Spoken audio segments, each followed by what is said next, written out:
इस चैनल पर। दोस्तों, आप आईएएस बनना चाहते हैं, आप आईपीएस बनना चाहते हैं, अपने देश समाज जिला के सेवाधारक बनना चाहते हैं, तो स्वागत है आपका इस चैनल पर। कहना क्या चाहते हैं?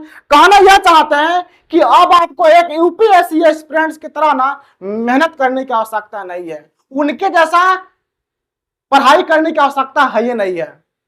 क्यों? क्योंकि पिछले 1 महीनों में 1 सप्ताह के अंदर यूपीएससी में आईएएस ऑफिसर के लेकर बहुत सारे फर्जीवाड़ा व्यक्ति निकले हैं। बहुत सारे फर्जीवाड़ा व्यक्ति का मतलब आप पूजा खेरकर के देख लो, रवि सियाग के डॉक्यूमेंट को देख लो, यह सब जितने भी व्यक्ति हैं और ऐसे ना जाने कितने सारे व्यक्ति हैं। सरकार के एक आंकड़े के अनुसार यह बताया जाता है कि 2025 तक लगभग 60 से 70 लोग ऐसे हैं जो गलत डॉक्यूमेंट बनाकर ना आईएएस आईपीएस और सरकार अलग अलग यूपीएससी के पद पर वो बैठे हुए हैं। लेकिन ये कहीं ना कहीं तो कुछ लोग छुप गए हैं, लेकिन सरकार उसको आगे निकालने के प्रयास कर रही है। लेकिन कुछ लोग सुर्खियों में बन गए हैं और वही लोग सुर्खियों में बने हुए हैं जो कहीं ना कहीं यूपीएससी के एस्पिरेंट्स के दिलों में छाप अपना इमेज छोड़कर चले गए हैं। जैसे में रवि सियाग, पूजा खेरकर, और साथ साथ इस बीच में एक और बहुत बड़ी खबरें ये निकल के आ रही है कि 2016 के टीना डाबी जो ऑल इंडिया रैंक 1 लाख चुकी थी, डरना मत, इनका कोई फर्जीवाड़ा नहीं है। इनके बैच का एक व्यक्ति है, नाम है आसिफ के यूसुफ इनका नाम है, और 2016 में इन्होंने 215 रैंक लाया। और 215 रैंक लाकर ना, ध्यान समझिएगा, 215 रैंक लाकर अब आप ही हमको बताइए कि 215 जो रैंक लाएगा व्यक्ति, उसको कौन सा पद मिलेगा यूपीएससी में? इंडियन पुलिस सर्विस का पद मिलेगा, यानी आईपीएस का पद मिलेगा।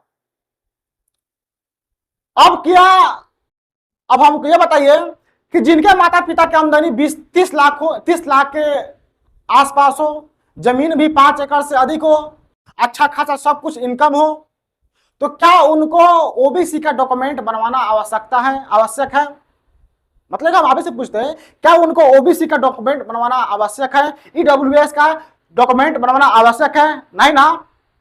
इस ससुरा ने क्या किया कि इनको आईपीएस का पद तो मिला ही मिला, लेकिन इनको चाहिए आईएएस, और ये आईएएस बनना चाहते हैं, इसीलिए इन्होंने बनाया ओबीसी का डॉक्यूमेंट। अब जानते हैं कि ओबीसी के डॉक्यूमेंट में लोगों को 10% का छूट मिलता है सरकारी नौकरी में, इसीलिए यह आईपीएस ना बनकर डायरेक्ट 2016 में टीना डाबी के साथ यह भी एक यूपीएससी के पद पर पदस्थ हो गया और यह आईएएस बन गया। क्यों? क्योंकि इसका डॉक्यूमेंट ही गड़बड़ था। अब आपके दिमाग में आया कि आखिर हम ये बता क्यों रहे हैं?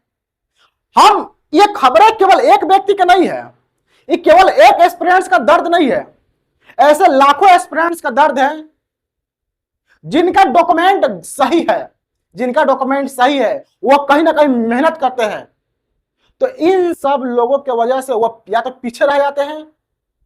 अगर जिनका डॉक्यूमेंट सही भी है, उनका सब कुछ ठीक भी है, तो उनका छवि बिगड़ता है, उनकी नियति बिगड़ती है, उनका समाज में, परिवार में, अपने अगल बगल स्टूडेंटों के सर्किल में उनका छवि बिगड़ता है। मतलब अगर किसी एस्पिरेंट्स का डॉक्यूमेंट सब कुछ गड़बड़ है, सब कुछ ठीक है, सब कुछ बढ़िया है, लेकिन वह इंसान एक दिन आईएएस बन गया, आईपीएस बन गया, यूपीएससी के किसी न किसी पद पर बैठ गया, तो अब लोग ना उसको आईएएस नहीं बोलेंगे। क्यों नहीं बोलेंगे?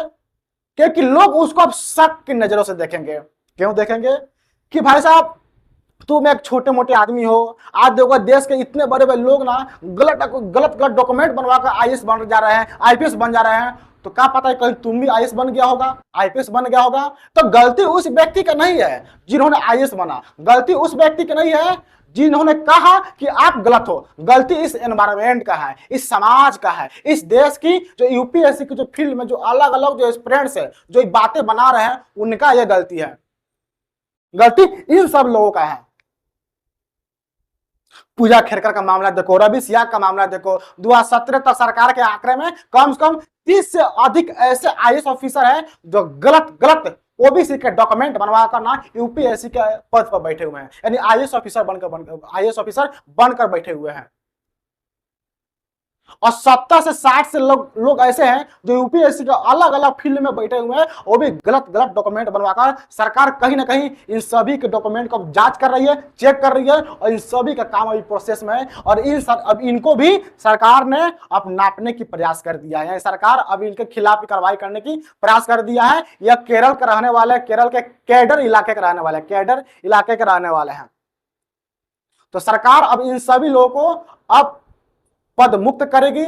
और देखिए, मेरा मानना यह है ना कि इसमें छवि किसका भी करता है, अभी बोले ना, छवि किसका भी करता है।